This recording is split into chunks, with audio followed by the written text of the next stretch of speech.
Welcome to Word of Mouth on Books. I am here today with a good writer friend of mine, and welcome to Word of Mouth on Books.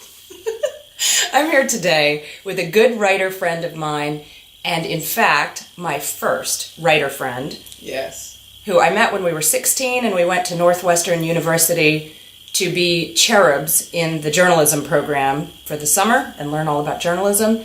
We were paired up as roommates, and we are today sitting awkwardly on this small chair to talk about a book very near and dear to my heart and to my friend Tananarive's heart. Absolutely. My Soul to Keep. One of her fantastic, spooky, creepy, jazzy, awesome works of full fiction here. Well, and I'm going to introduce Tananarive to the small camera. Hello. To say how she came to write My Soul to Keep. Well, I was an unpublished writer when I started My Soul to Keep. I was working for the Miami Herald full-time, writing in my spare time.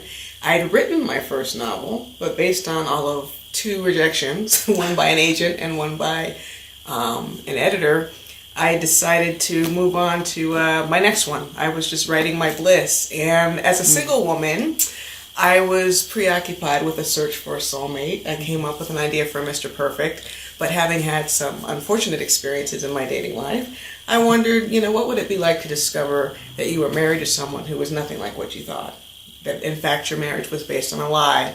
And I have a little bit of a preoccupation with mortality and loss. So my other character was Dawit, her husband.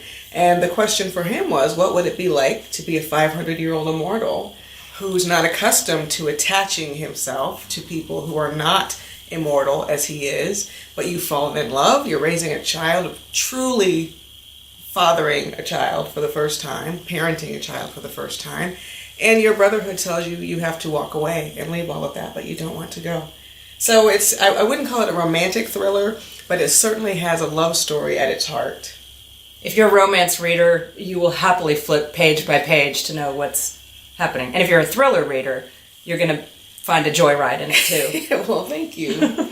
Yeah, this is my second novel, and in a lot of ways I think it's the one most of my readers enjoy most. It started a series of books that I named the African Immortals series, so it created a very rich, imaginative playground for me, and it's just been an exciting ride. In and out of film development. Hopefully we'll see some film movement in the next year or so. Watch this space. Thanks for watching. I better learn to edit. All right, I hope that recorded. If it did, then it's so funny. That's awesome. We got a 3-minute thingy.